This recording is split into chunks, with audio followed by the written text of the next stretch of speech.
Hello friends, இன்னைக்கு பாத்தீங்கன்னா எந்த படத்தோட ரிவ்யூ வந்திருக்குன்னா மலையாளத்தில் வெளியான படமான டைஸ் ஐரே. இதுல யார் நடிச்சிருக்காங்கன்னு பாத்தீங்கன்னா நம்ம பிரணவ் மோகன்லால் சார் தான் நடிச்சிருக்காரு.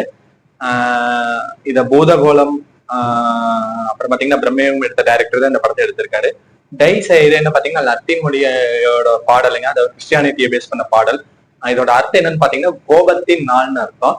சரி, இந்த படத்தோட கதைக்களத்துக்குள்ள போவோம். இந்த படத்தோட கதாநாயகனான பிரணவ் மோகன் சார், ரோஹன் கேரக்டர். அவர் பாத்தீங்கன்னா அமெரிக்கன் ரிட்டர்ன் ஆர்கிடெக்டுங்க. அவர் வந்து அமெரிக்கால வந்து அப்பாவோட சேர்ந்து பிசினஸ் பண்ணிட்டு இருக்காரு. ஊருக்கு வராரு. அப்படி ஊருக்கு வரப்ப வந்து தன்னோட கூட படிச்ச பொண்ணான கனி அவங்க வந்து தற்கொலை பண்ணி இறந்து போறாங்க. அதை பாக்குறதுக்காக நம்ம ஹீரோ வந்து அவங்க வீட்டுக்கெல்லாம் போறாரு. வீட்டுக்கு போயிட்டு கம்முன்னு இருக்காம சும்மா இருக்கணும்ல, அந்த மாதிரி ஒரு பெரிய காரி நடந்த இடத்துல எதுவும் தூக்கிட்டு வராம அங்க போறது அவரோட ஞாபகார்த்தமா இருக்குன்னு சொல்லிட்டு ஹேர் கிளிப்பை தூக்கிட்டு வீட்டுக்கு வந்துடுறாரு. ஹேர் கிளிப்பை தூக்கிட்டு வீட்டுக்கு வந்தனே என்ன ஆகுதுன்னு பாத்தீங்கன்னா அதுக்கப்புறம் தொடர்ந்து மர்மங்கள் தான். என்ன ஏதோ அவ்வளவு பெரிய மர்மங்கள்.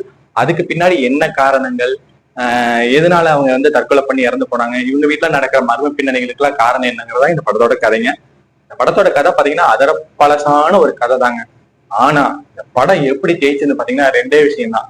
ஒண்ணு மேக்கிங், ஒண்ணு வந்து அதாவது கொடுக்கப்பட்ட கதாபாத்திரங்களோட நடிப்பு.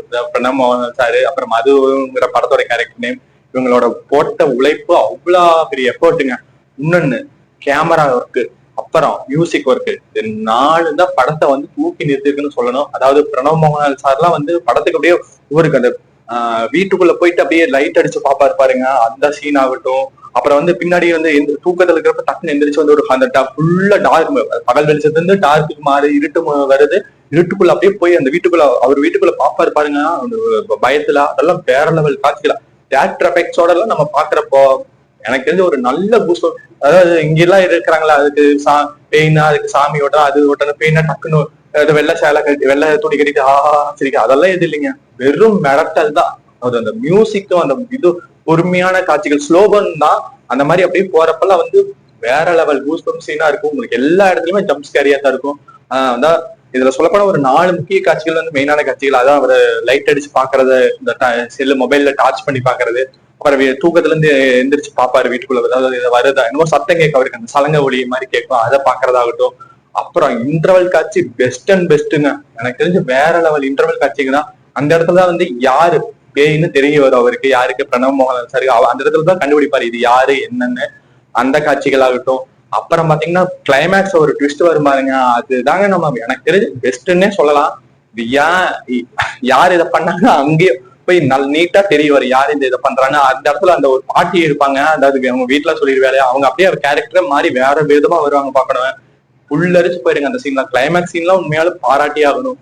அப்புறம் அவங்க தம்பி இறந்து போவாரு, யாரு அந்த பொண்ணோட கனிங்கிற பொண்ணோட தம்பி வந்து டக்குன்னு வந்து இழுத்து அப்படியே கீழே விழுந்து சாகுற அந்த காட்சி ஒண்ணு போதுங்க இந்த படத்தை தூக்கி நிப்பாட்டிருக்கு. அதாவது மேக்கிங் ஆகட்டும், அந்த சவுண்ட் எஃபெக்ட்ஸ் ஆகட்டும், அந்த இடத்துல இவங்களோட ஆக்டிங் ஆகட்டும், எல்லாமே சூப்பர். அதாவது பிரணவ் மோகன்லால் சார் ஆகட்டும், அந்த தம்பி கேரக்டர் ஆகட்டும், அப்புறம் நெய்பரான மது கேரக்டர் ஆகட்டும், எல்லாமே வந்து படத்துல வந்து நடிச்சு தள்ளி இருக்காங்கன்னு தான் சொல்லணும். அந்த அளவுக்கு ஒரு அருமையான பெர்ஃபார்மன்ஸ் கொடுத்துருக்காங்க.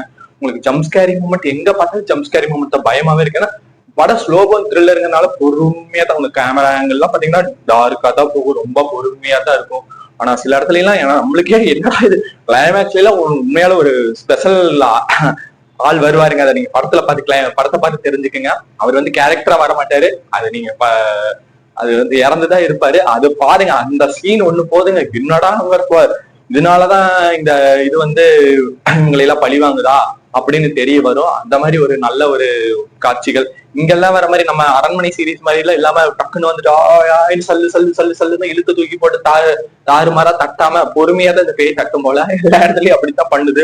அதாவது ரொம்ப அந்த ஹாலிவுட் லெவல் மேக்கிங் சொல்லுவாங்க பாத்தீங்களா, இன்டர்நேஷனல் ஸ்டெப், அந்த மாதிரி ஒரு ஸ்டெப் தான் இந்த டைஸ் ஐரே.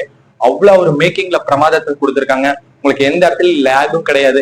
லேக்னா உங்களுக்கு ஸ்லோபன் த்ரில்லர் இல்ல, பொறுமையா போனதாங்க நல்லா இருக்கும். பின்னணி சார் அந்த இடத்துல கொடுத்துருக்காங்க பாத்தீங்களா, ரொம்ப ரொம்ப பர்ஃபார்மன்ஸ் ரீதியா சூப்பரா இருக்கு. எனக்கு தெரிஞ்ச சிறந்த படம். இந்த படம் வந்து நீங்க கொண்டாடி தீர்க்க வேண்டிய படம் தான் இந்த டைஸ் ஐரே.